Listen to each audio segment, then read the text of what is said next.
So what's your major concern when you see how Malaysia has announced a national lockdown? It seems like the situation in Malaysia, it's right now, Malaysia have the highest number of confirmed cases, 900 among 10 ASEAN countries. And the epidemic of this COVID-19 seems to be, I think right now we can control. Because actually the Dawa ceremony in Sri Petaringjaya Mosque, it's more like an international standards, international events that the countries like Thailand, Jura Ratchamontri and Ministry of Foreign Affairs know exactly the number of Thai people who attend these ceremonies. It's 132 people, right? Yes. Because this is the very official ceremonies. Hence, after this group of people came back, especially to the deep southern part of Thailand, the Ministry of Health sent a team to tackle and try to trace on the how they, spread any of the risk to other people or not. So they know the identity of these they can types. identify the people. And right now, the people who tend to have more risk was already admitted into Jannah Hospital and in Songkhla provinces. But another worried thing is the same ceremonies gonna held today in Indonesia, in Sulawesi. Oh, luckily they already stopped and postponed this ceremony. But about 8,500 people already there, include some people from Malaysia, from Thailand, from Singapore, and from so many countries, not only from Southeast Asia, but from Middle East as well. Hence, even the event already stopped and infinity postponed. But the logistics on how to bring these 8,500 back home is another major challenges in Indonesia. And right now, normally when we talk about this kind of pandemic, you see the downturn, you see the negative effect on health conditions as well as economic conditions. But if the leaders cannot handle this thing in a good manner, in the way that made people feel trust, the trust crisis in terms of political seems to right now start to happening, especially in Indonesia. No, but in the case of Malaysia, it looks like the leadership there was quite decisive in introducing a lockdown. Very much earlier than most other countries, right? Because when you talk about lockdown, it's not just only not bring people into the countries, but at the same time you try to protect the people to go outside country to spread the germs from Malaysia to the world as well. Because the Dawa ceremonies in Petalingjaya, it's, of course, this is the super spreader event, right? Hence, if you still allow the people who, some people say, don't afraid COVID, afraid Allah. That's the motto. That's the group of people who the believer. The fear they of have God. faith. The fear of God. The fear of God than is the fear of stronger. others. So they even try very hard to continue their mission. Actually, this Dawa ceremonies is the ceremony that in the old day you don't have social media. Hence, you better gather people together and then invite the scholars. Islamic scholars to teach you the religious and then allow this group of people who attend the event to spread out and pass the knowledge to the villagers. Hence, this is the thing that they believe if they do this thing, it's more like a very, very, high rank pilgrimage. Hence, they would like to continue this practice. And if they continue this practice, super spreader will be huge number of fatal death rates. Hence, better stop them by lock down the countries. So what it end up not spreading the teachings, but spreading the virus instead. Correct. This situation, 2 years ago, actually the center of this kind of event is in Thailand. 2 years ago, Thailand hosts these kind of activities and 300,000 people attend this kind of activity in Yara province in Thailand. Luckily this year, only 16,000 people. And the next one in Indonesia was already cancelled. As far as you can see, what's the people response to this kind of postponement in ASEAN? I think it's a thing that we need right now, right?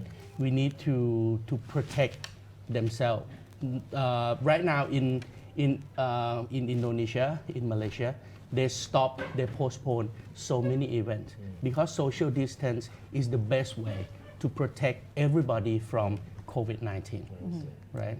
And among ASEAN countries, it seems Singapore has managed quite Yes, okay. the most efficient government. They have leadership, they have a well-prepared mechanism, they have the risk management plan in order to deal with these kind of situations.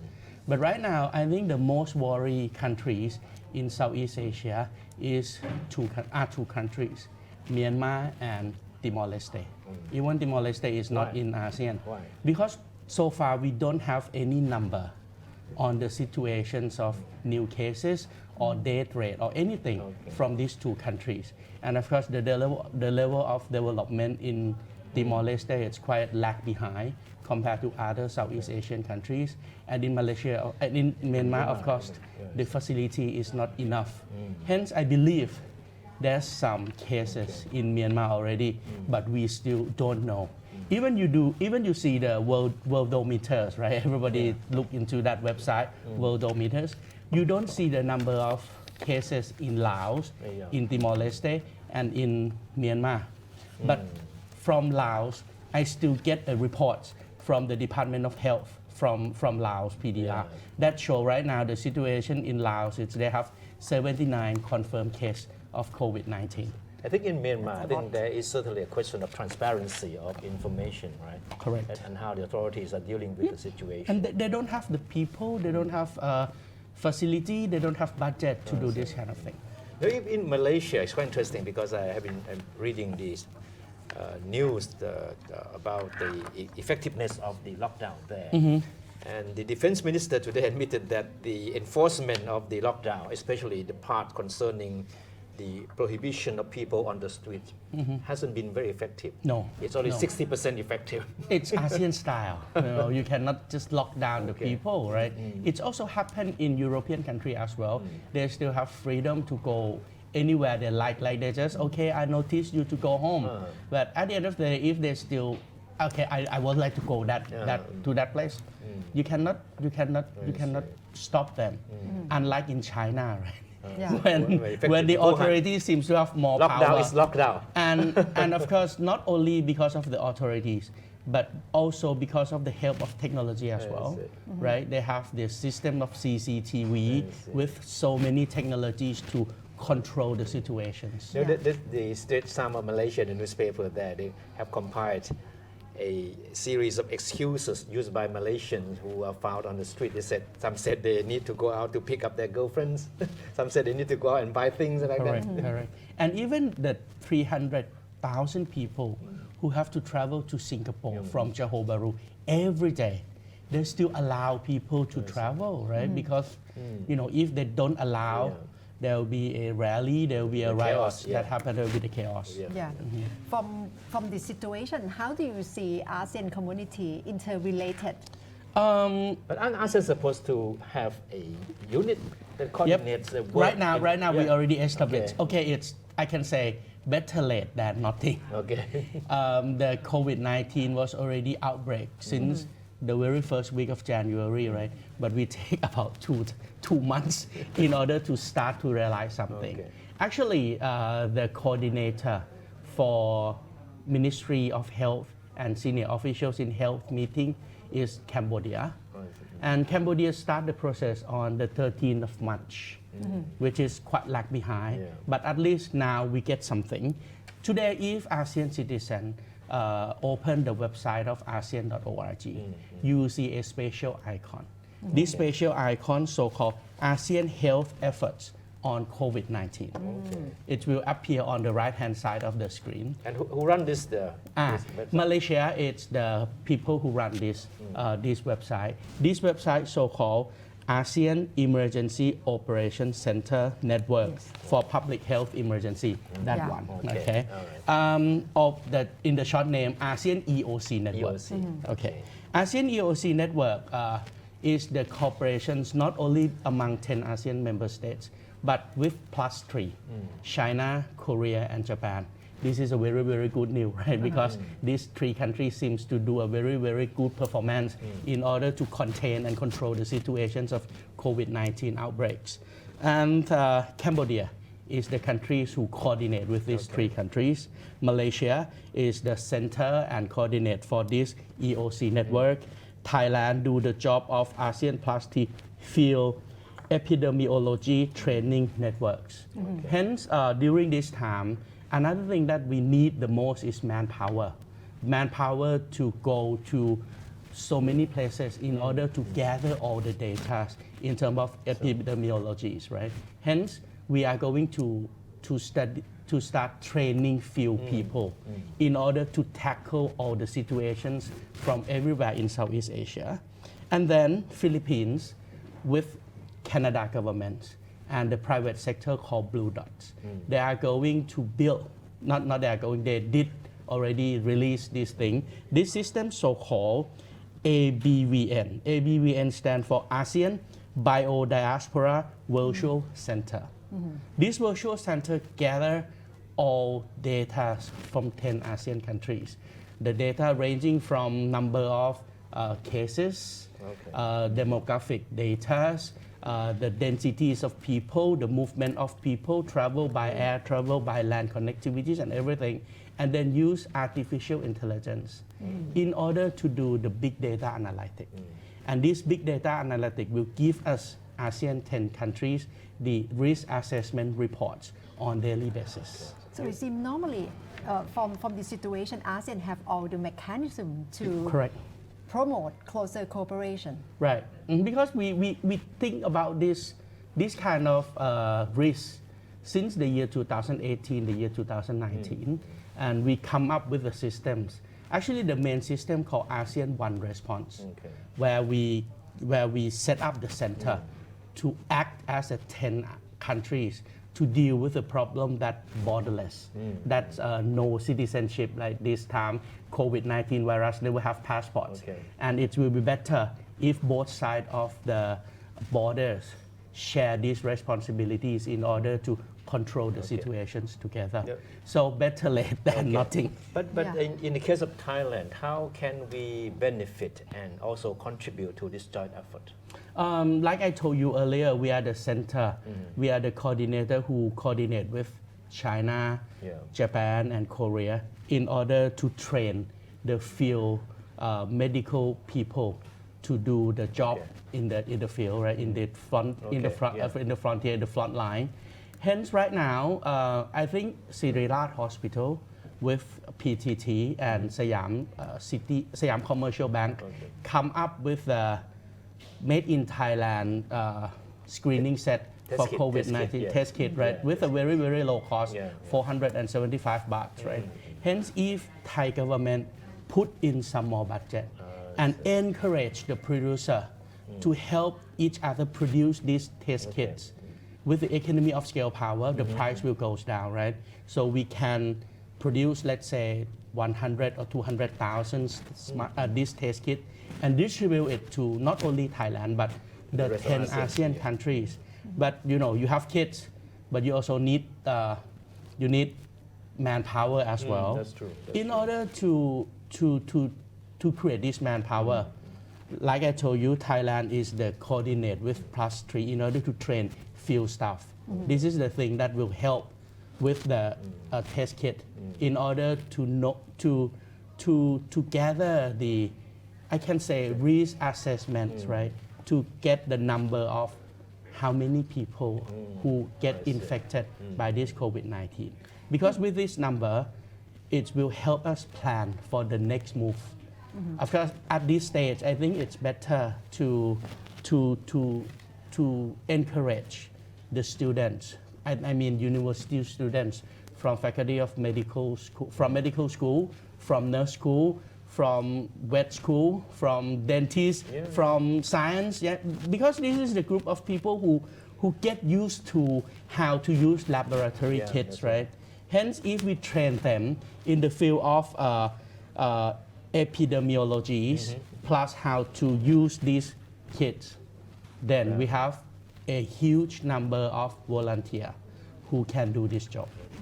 For ASEAN, do you think it's quite ironic? It must be the same with European Union as well, because so far more than 50 years, it's the support of having borderless among the group, having closer contact of people. But right now, every country has to promote self-isolation or even try to lock down the country in this crisis. Do you see it's quite ironic in the same time? This is not the normal situations, right? This is the fatal death epidemic. I can say pandemic right now.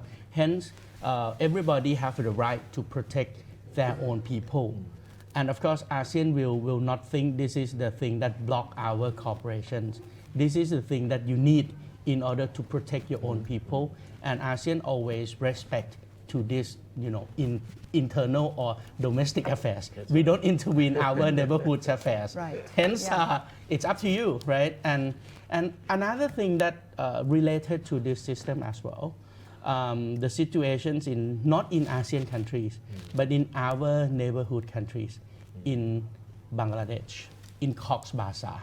In Cox's Bazar right now, they have more than 900,000 Bengali Rohingya. This group of people stay in Cox's Bazar area with a very, very Poor condition, yeah. correct, with a very, very poor conditions. Should be a great concern for Correct. ASEAN. And right now in Bangladesh, they have already one death from COVID-19, 19 confirmed case. And a couple of days ago, they just have like massive play. They gather people from 10,000 people up to 25,000 people together in order to pray for the countries, to ask God to protect them from COVID-19. Hence, these kind of situations will create a very, very large outbreak in Bangladesh. And if one patient zero visit or contained with Cox's Bazar, I don't want to imagine what's going to happen, right? Fatal death.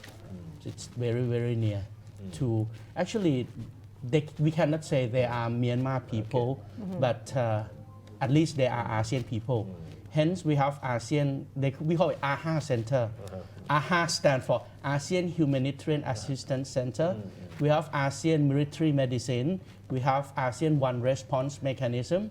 So this is the time to utilize this kind of mechanism in order to make 655 million people in ASEAN realize that in the worst time, at least even your government don't care about you because they said this is not our people.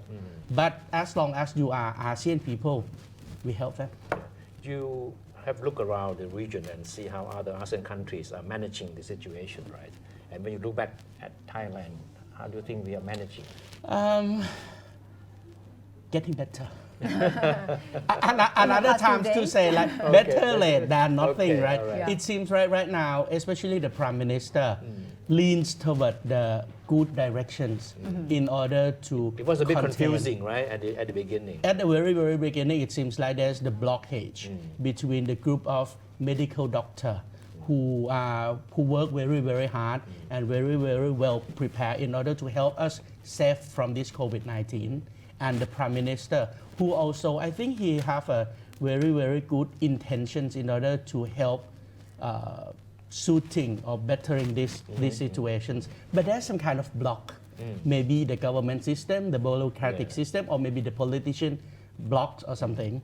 But right now, I think all the block was already clear. And you think it's in charge of the A situation? couple of days now? ago, you see the very, very inner ring, right?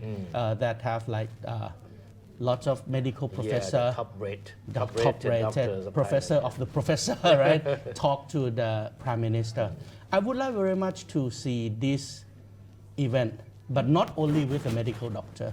I would like to see this meeting between Prime Minister with business people, another round of meeting with scholars, another round of meeting with CSO and NGO. So the Prime Minister will get information from all perspectives. And this will help the Prime Minister as the head of this war room in order to understand the very first important step in risk management procedures. The very first step, so-called risk awareness, right? Risk awareness means you have to understand the scenarios of the bad thing that's going to happen, right? Hence, listen to the group of doctor is a very good starting point.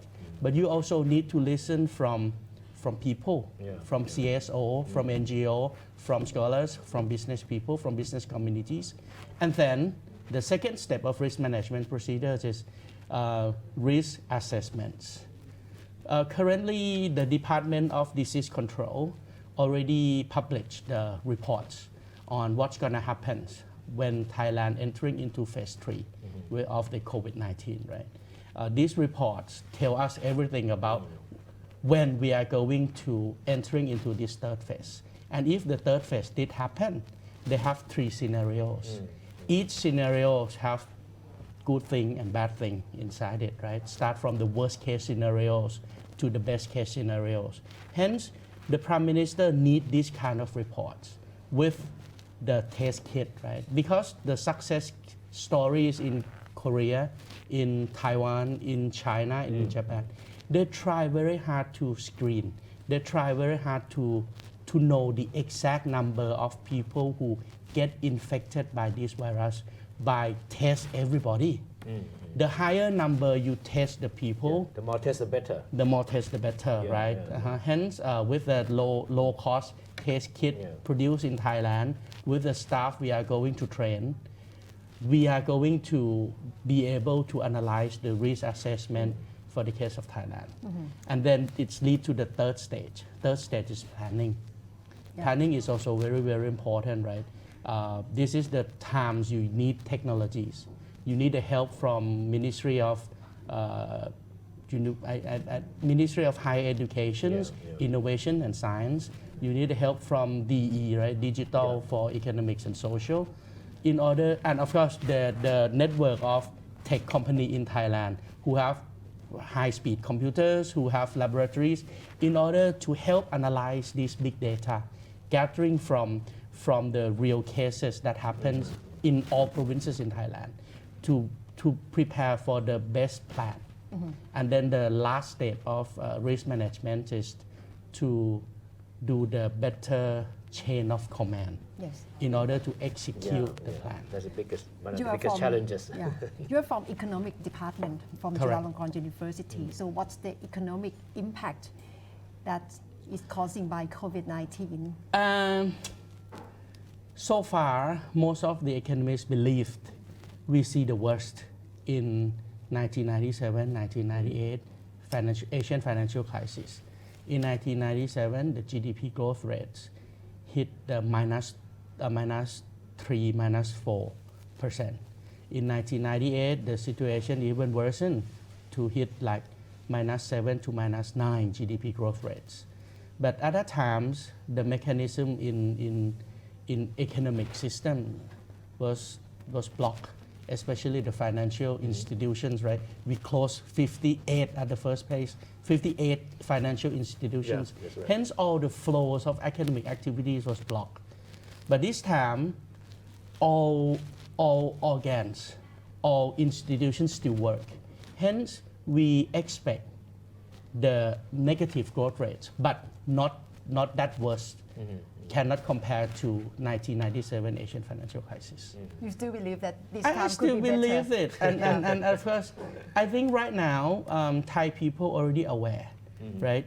They already understand the social distance. What does it mean, right? Because you see so many examples already, right? From the very rich people to the very down to earth people. That if you don't do the social distance, if you don't protect yourself, everybody was off. So you believe that the impact from the closing of entertainment places, the disruption with the travel services and industry will be temporary, right? Yes, and of course, last night, the military persons already initiate something, which is a very good idea, right?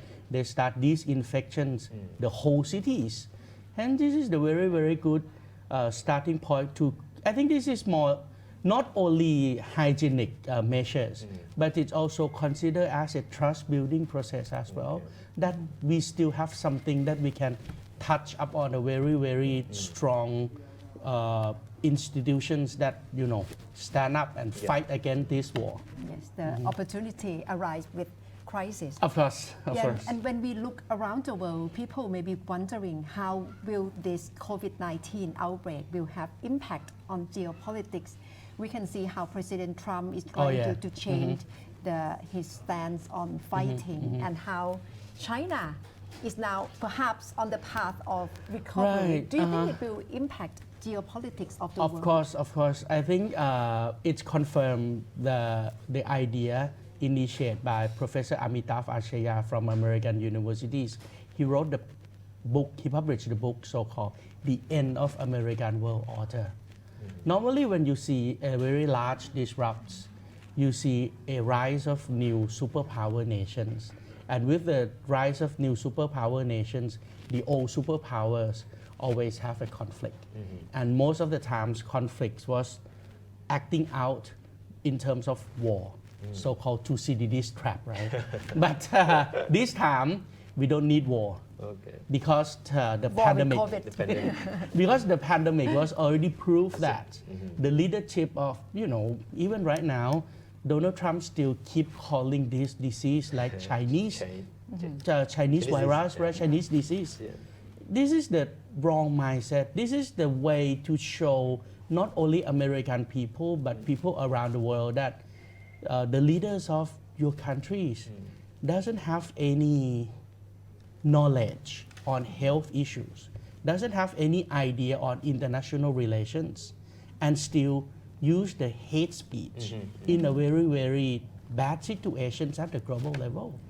But, that's Trump. That's Trump. I mean, he's not realized that he doesn't care about the implication on the international relationship. That's Trump. The gesture is so different from President Xi Jinping. But the situation of Chinese economy, the second largest economy, is quite badly affected as well because of COVID-19. And you see a lot of economic stimulus package already ejected to Chinese economies by Chinese governments, and they're planning to use it since January. Hence, I think right now, the manufacturing sectors in China already start, and by the next 2 weeks, everything will back to normal tracks, right? Hence, this is why we don't support the lockdown of Thailand, because during the past 2 months, we saw many problems. We saw so many problems of scarcities, right? Especially the medical device, medical stuff. And now the factory of the world already open. Sooner or later, all the stuff can flow into Thailand. And of course, we are in the same supply chain with China and with other Asian nations. The problems right now in the ring of economic is we cannot export and we cannot import things in order to run our machines, right? Hence, if we lock down the countries, that means you shut not only to the pandemic, but you also shut yourself from the supply chain as well. So you cannot find a solution for the problem of scarcities in domestic markets. And at the same time, you don't have the engine to at least bring this, economy ship to float, right? In these bad situations. Hence, we still need doors and windows for business opportunities. But what we need more than lockdown is the better screening process in order to protect our societies from outside pandemic, right? Hence, the screening needs to be strengthening, especially at the airports, at the border crossing, the quarantine. Maybe you cannot just push all the burdens to the travelers, right?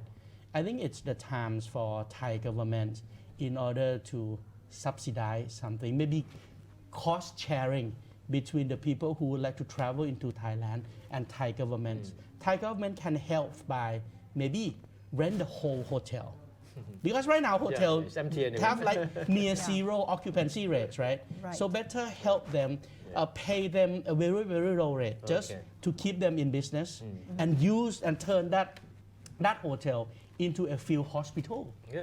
to do the quarantine, right? Hence, the travelers, the visitors pay on some parts, and of course, the government subsidize some. That's the way to control the disease. You know, finally, today there is some good news, small piece of good news from the Chinese side that, there have been no reports of new infection cases Correct, in Wuhan, especially in Wuhan. the epicenter of the outbreak. But that's the official version of it. And of course, there are skeptics in the West who always question the Chinese sincerity. You know, I taught at Huazhong University Yeah. in Wuhan. I visit Wuhan every year to teach master degree students there. So I have friends, I have professor there. And do you believe in this? And I use WeChat and check with them, both students and professor in Huazhong University. They said now they are very, very happy with the situations. No more new patients. Straight from people who are there? Yep. Ordinary people, not officials? Not from the maybe The state Xinhua. propaganda or from People's Daily, no. Okay. But from people who stay in the center And of the. they confirm that they things confirm. have improved. They confirm. They said during the past 2-3 months now they gain weight a lot because No exercise. they don't have any exercise. They have to stay at home, right? And they eat 5 meals a day. Okay. Hence they chubby right now, and they use online, they use technology in a very, very good manner to keep their everyday life, better.